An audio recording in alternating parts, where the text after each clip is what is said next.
All right, so get ready, because today we are going deep into philosophy. Ooh, exciting. We're tackling aesthetic judgments. So basically, how do we as humans, how do we decide what's beautiful, what's ugly, um, and everything in between? I love it. Yeah, it's a question that's really fascinated thinkers for, gosh, centuries, you know? Mhm. And I think it kind of boils down to this question. Are our judgments of taste, like, is it all just like personal opinion? Or can we actually be right or wrong about beauty? Yeah. You know? Like, is there right and wrong? Yeah, that's the question. So our guide for this deep dive is the Stanford Encyclopedia of Philosophy's entry on aesthetic judgment. Oh, great source. It's a bit of a dense one, but we're here to break it down. Make it clear and understandable. Exactly, and maybe even fun. We'll try. We'll try our best. All right, to kick things off, I think it's important to just understand, like, what even is an aesthetic judgment? Okay, yeah, let's break that down. So, like, how is an aesthetic judgment different from, like, do I like coffee or tea? Right. Oh, yeah, that's a good question. Like, what's the difference? It's a great question, and it leads us to two, I think, key characteristics that Immanuel Kant, Yeah, right. who's like a really important figure in aesthetics. Big name. Yeah, he identified. Big name. Okay, so give them to me. What are they? Okay, so the first one is what we call subjectivity. An aesthetic judgment, it's rooted in our feelings, and specifically like pleasure or displeasure. Okay. Right? Like when when you taste something delicious and you're like, oh, this is delicious. Right. That's like a subjective judgment based on your experience. So it's like how something makes you feel versus like it's not a neutral observation. Exactly. It's rooted in a feeling. Yeah. Gotcha. And then here's where things get really interesting. The second characteristic Oh. is this idea of universality. Okay. So when we make an aesthetic judgment, we often have this kind of implicit sense that other people should agree with us. Right. It's like if I say, this movie is brilliant, I'm kind of also saying, you should think so too. Right? Anyone with good taste, yeah. Anyone with good taste should agree. Should feel the same way. Exactly. And it's that that's really important. It's like it's kind of implies that there's a rightness or wrongness to the judgment. Yeah. Even if we don't, expect everyone to agree perfectly. Totally. So it's not like saying like I like pepperoni pizza, where it's clearly just like Right. That's just you. it's just me. Totally. You do you. Yeah, it's just my preference. Yes. But it's more like saying this symphony is a masterpiece. Yes. With the implication that it's like objectively good. Yeah. Not just something that I happen to like. Yes. That is a great distinction. Okay. And I think that sense of correctness, it kind of plays out in how we talk about art, how we talk about fashion, design. We Right. have this idea that, like, we argue about taste, Right. There are these ideas of experts and critics. Good taste, bad taste. Exactly. So we have these implicit, like, better aesthetic judgments. Yeah, we value expert opinions in those Mhm. fields. And I Yeah. think it's because we do believe that they have like a more developed or more like refined sense of what is aesthetically pleasing, right? Exactly. Like, you trust, a chef's opinion on food more than someone who's, like, never cooked before, right? Exactly, yeah. You're You're like, well, you've developed your palate. But you've refined your palate. Yes. Okay, so this is really interesting, right? We have this tension between, like, subjective feeling and the idea that there's, like, some judgments are better than others, right? But if it's all based on feeling, how can an aesthetic judgment even be right or wrong? Yeah, that's the big question. How can we be mistaken about beauty? That is the $1,000,000 question, right? Yeah. And it really gets to the heart of this idea in philosophy that we call normativity. Okay, so break down normativity for us. What does that mean in this context? So normativity is this idea that some feelings are more like appropriate responses to an object than others. Right. So let's take that movie example you used. Okay. If someone's like moved to tears by like a movie that is, kind of widely considered to be pretty shallow and predictable, Right. We might kind of question whether that emotional response is like fitting given the object. Okay, so it's not just about feeling something. It's about like, are your feelings justified by the object's like qualities? Exactly. Okay. Exactly. It's like the feeling should match what's actually there, Okay. right? It's like, imagine someone saying that like a child's scribble is as good as a Van Gogh. Right. We'd be like, I think your judgment's a little off there. Right. Like your feeling isn't really matching the actual like aesthetic value there. Yeah, that's a good way to put it. Yeah, so it's not about like suppressing our feelings or anything. It's just that, like, Right. we want to cultivate a sensibility that, like, aligns with what's actually there in the object. That makes a lot of sense. So it's not about suppressing feelings, but like kind of refining them Yeah. in a way that makes sense, you know?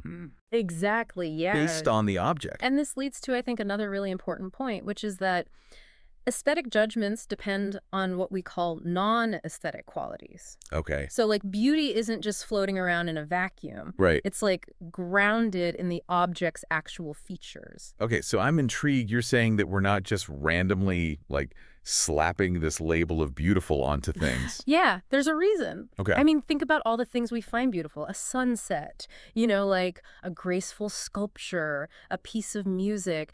Our judgment of beauty actually arises from those specific qualities. So the interplay of color or like the, you know, the lines or... Exactly. The shape, Yeah. the melody. Yeah, it's not all in our heads. Okay. It's actually in the thing itself. Yeah, this is making me think about all the times I've used words like, you know, like elegant or like powerful to describe a piece of art or design or something, you know. Yes. I'm realizing that those judgments, like, they weren't just, you know, coming out of nowhere. They were rooted in, like, the actual qualities. Absolutely. That's I was right. observing. You're responding to something real. Right. Yeah. It's not just all in my head. Yeah. It's triggered by those real tangible qualities, even if we don't always, like, consciously analyze them. Right. Okay, that makes a lot of sense. And this idea, right, that, like, these non-aesthetic qualities are actually serving as, like, the foundation for our aesthetic judgments, it leads us to a really fascinating question. And I think it's a great place to maybe pick up in part 2 of our deep dive. Oh, cliffhanger? Little cliffhanger, yes. Okay, hit me with it. What's the question?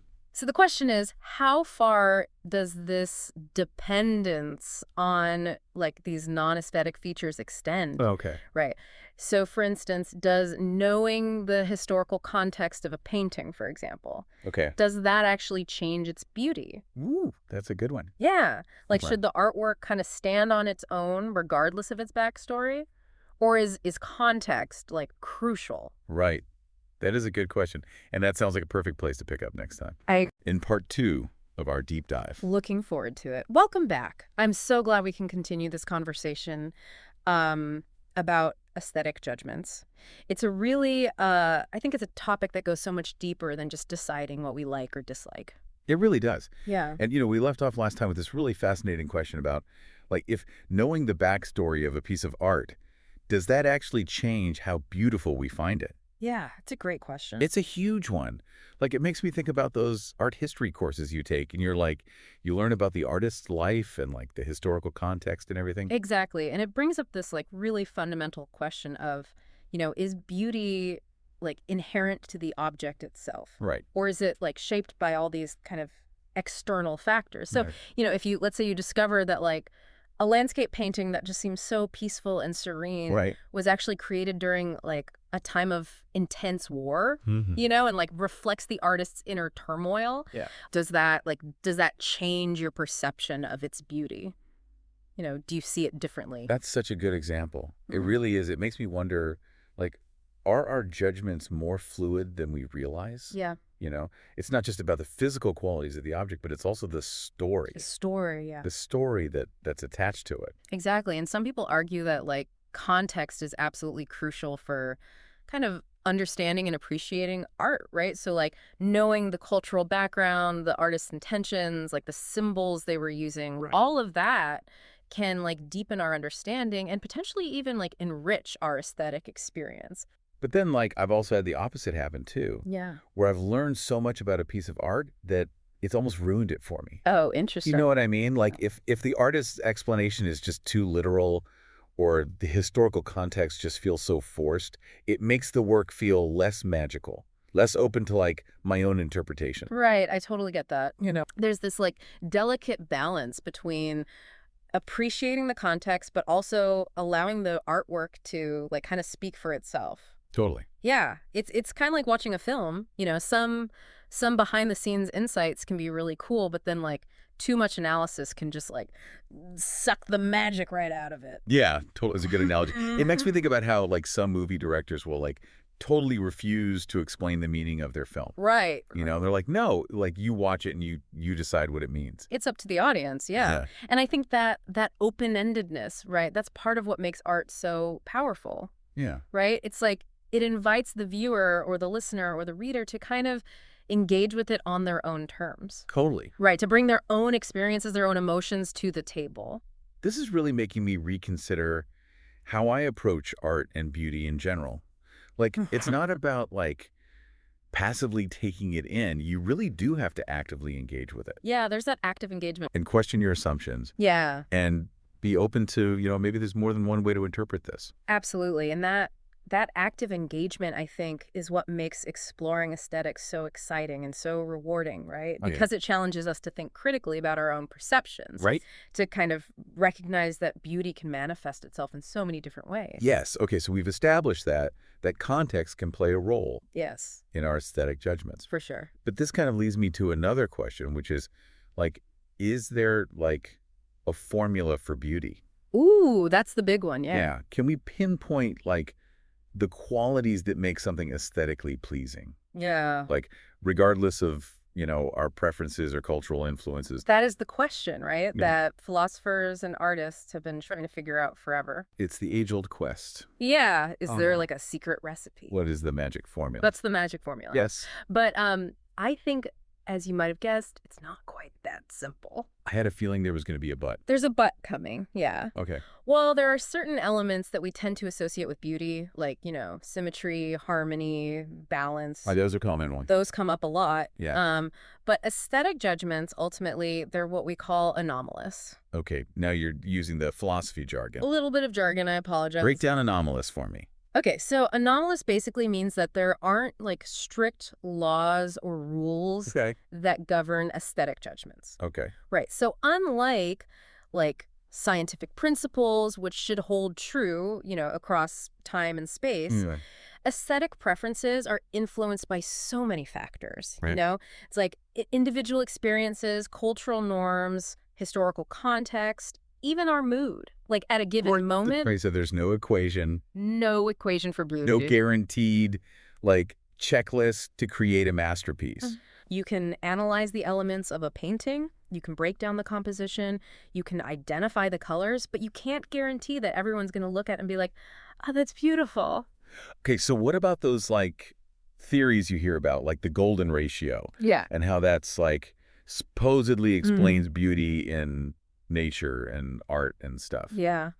That's a fun one. Is that not it? It's a fascinating concept, and it might be a part of it, but it's not, again, it's not like this foolproof formula. I mean, think about it. If there really were a universal recipe for beauty, wouldn't all art look the same? That's true. Wouldn't we all be drawn to like the exact same things? I guess so. But in reality, beauty it's so multifaceted. It's Yeah. always evolving. And our tastes are so individual. Yes. And they change over time, too. Like, I know my aesthetic preferences have evolved Of course. as I've just, like, seen more art, listened to more music, Yeah, and that evolution, I think that's what makes it so cool, right? Right. It's not this static set of rules. It's more like this ongoing journey, right? Good way to put it, yeah. Of discovery and exploration. This is really shifting my whole perspective. Yeah. Like, it's not about finding the right answer. It's really just about, like, embracing the subjectivity of it, Yeah. the nuance, and the fact that it's always evolving and it's different for everyone. Absolutely. And that brings us to another, I think, really cool aspect of aesthetic judgment. So Yeah. we've been talking a lot about beauty and ugliness, right? Right. But there's actually this whole range of other terms that we use to describe our aesthetic experiences.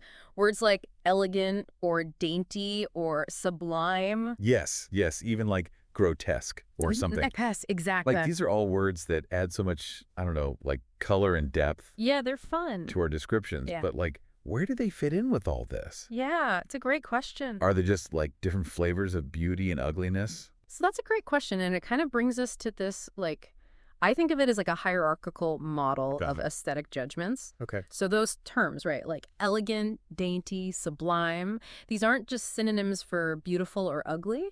They're more like specific ways of being beautiful or ugly. Okay. And they often carry these like additional layers of meaning, right? All right. I'm interested. So give me an example. Like, how would you differentiate between something being, like, just beautiful versus something being, like, elegant? Okay, so let's say we have two dresses. Okay. Right.